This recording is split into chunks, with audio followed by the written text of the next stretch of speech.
Bonjour à tous. Je vous fais une vidéo parce que il commence à y avoir, vous commencez à être nombreux à me suivre de plus en plus. Ça me fait vachement plaisir, même si c'est une petite chaîne sans prétention, mais c'est vrai que je commence à avoir des questions. Alors j'essaye dans la mesure du possible d'y répondre au max en fonction de mes dispos. En tout cas, ça me fait vachement plaisir de voir qu'il y a du monde qui s'intéresse à une pauvre petite chaîne YouTube d'élevage de tilapia dans son garage.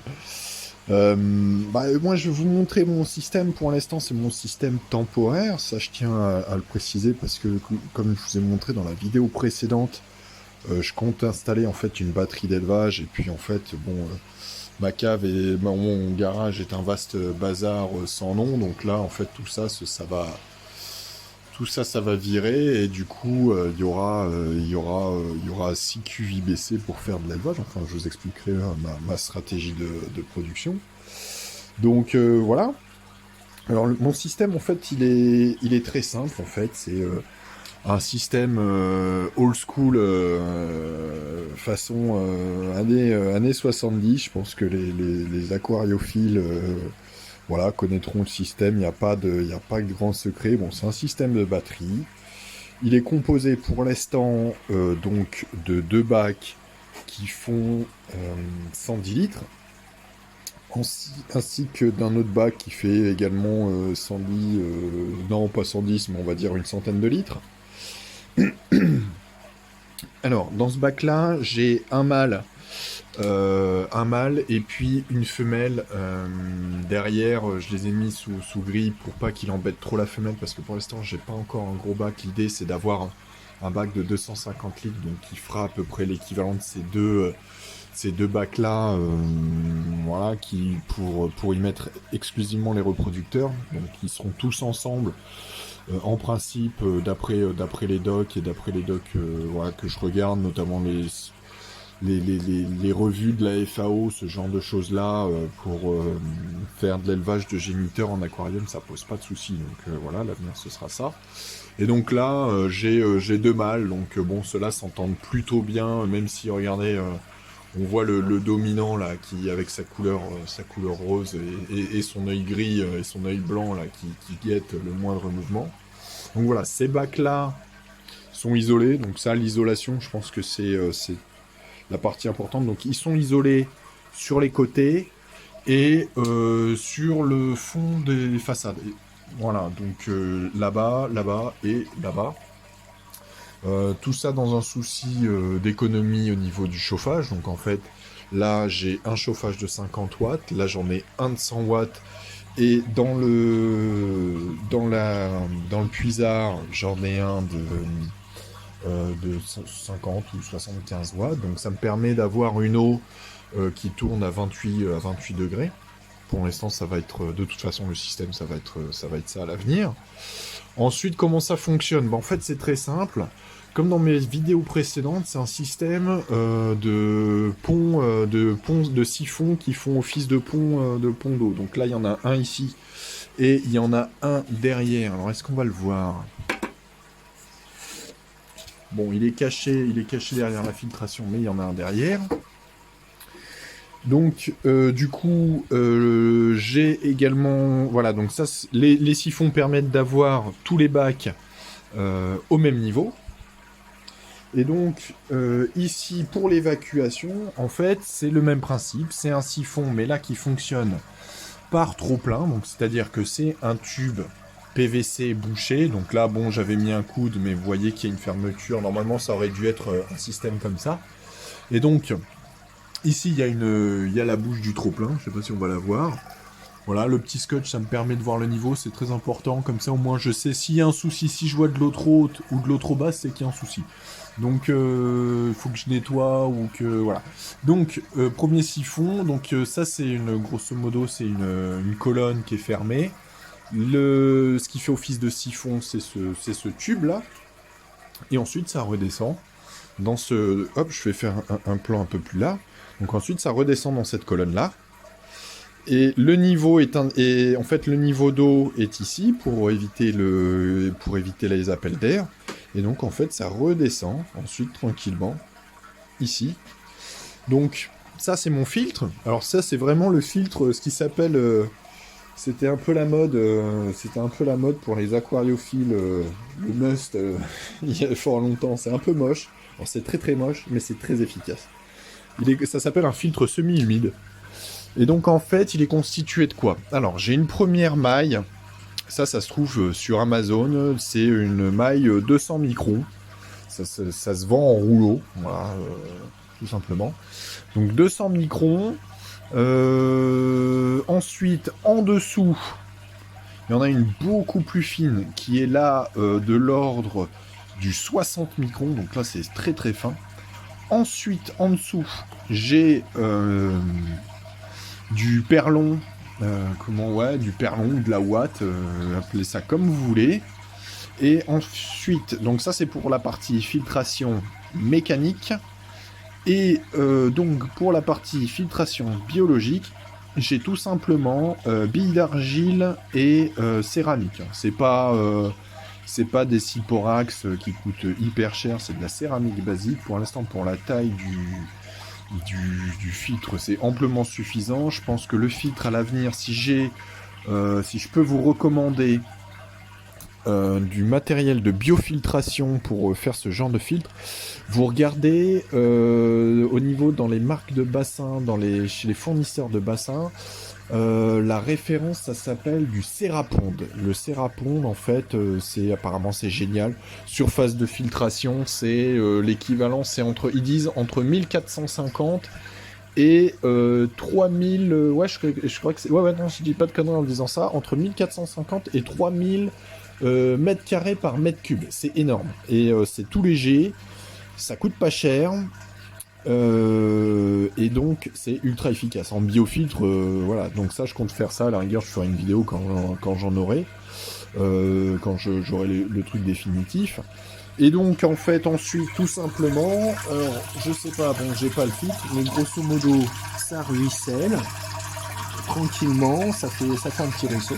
Et en dessous, j'ai mes pompes, et donc qui viennent réalimenter le système. Donc, il y a une première pompe avec une prise Venturi, j'ai trouvé ça d'occasion, voilà, qui vient ici, et une seconde pompe qui vient dans l'autre petit bac. Voilà, donc j'ai juste un petit bulleur classique qui permet d'avoir deux sorties. Et puis, ah oui, là j'ai un autre siphon, donc ça c'est pratique. En fait, ce siphon-là va me permettre de siphonner le fond. Alors bon, si j'ai un souci, je pense qu'à mon avis, je peux me retrouver un petit peu dans la panade, mais vu que c'est on va dire, vu que c'est une installation temporaire, ça compte pas rester. Et en fait, ce siphon-là est relié à une canne. Ce qui me permet pour les vidanges, en fait, je sors la canne, je peux faire les vidanges, je peux retirer de l'eau tranquillement, et voilà. Et puis, bon, alors là, pour l'amusement, je me suis amusé à faire germer des graines de blé, là. Je les ai mises à germer hier. Donc regardez, en l'espace de 24 heures, un petit peu comment ça... Parce que je vais arriver à avoir un bon autofocus. Ça germe super vite. Alors, je vais pas les manger, hein, je vous rassure.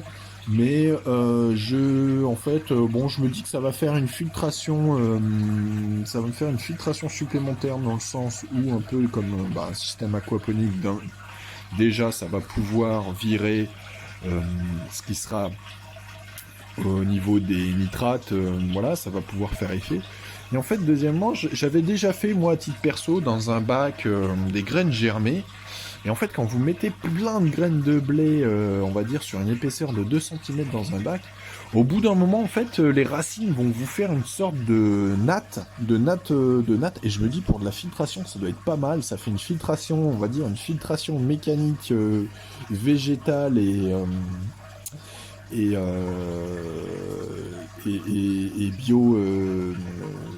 biologique. Et donc, à suivre. Donc, c'est pas remplir à bord, hein. Il y a aussi des petites billes d'argile. Voilà.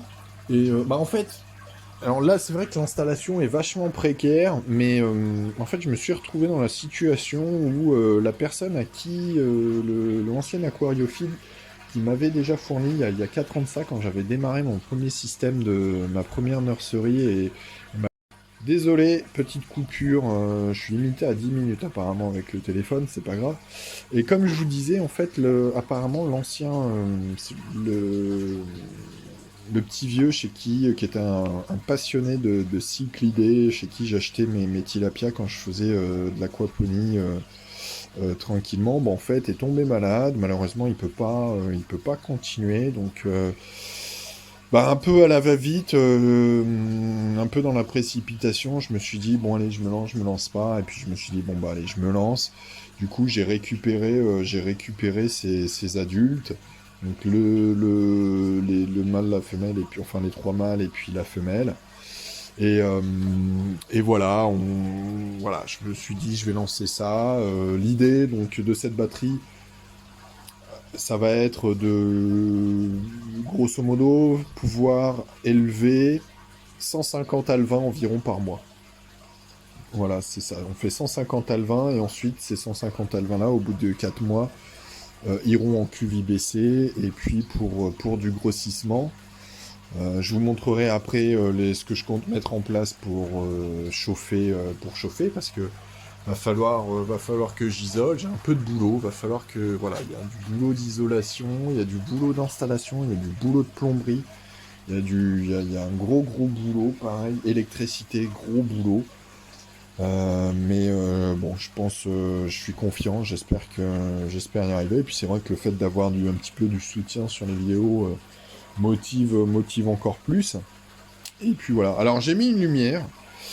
C'est pas pour faire beau ou quoi, mais paraîtrait-il que la lumière bleue aurait tendance à un peu tranquilliser ces bestioles.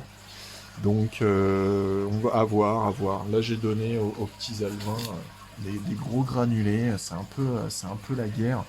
Mais c'est parce qu'en fait, habituellement, là, il y a 2 jours, je me suis fabriqué. Alors j'ai mis quoi? En fait, j'ai mixé.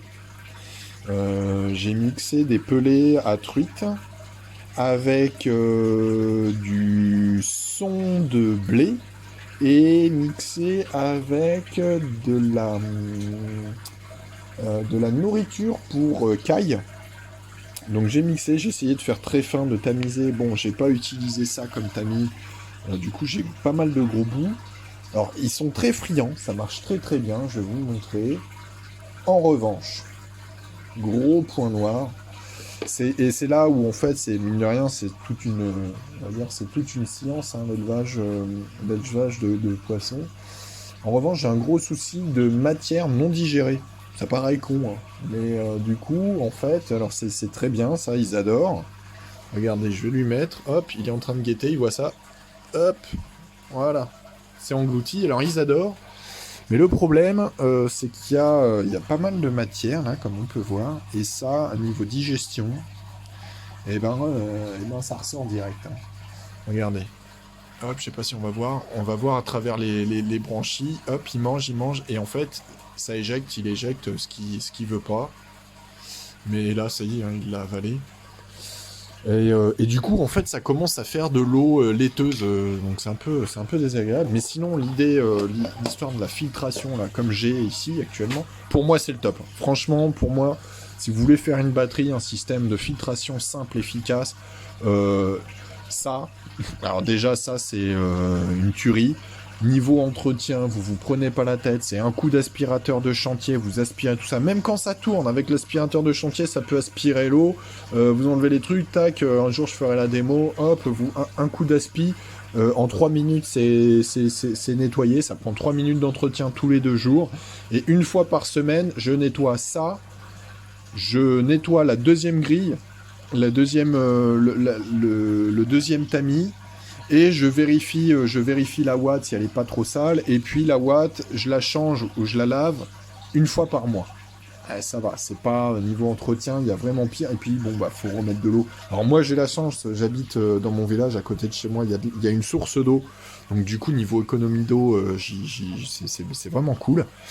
Et voilà. Mais du coup j'ai quand même, enfin là avec les reflets on voit. Alors attendez, j'ai quand même une eau. Je vais éteindre la lumière. Hop.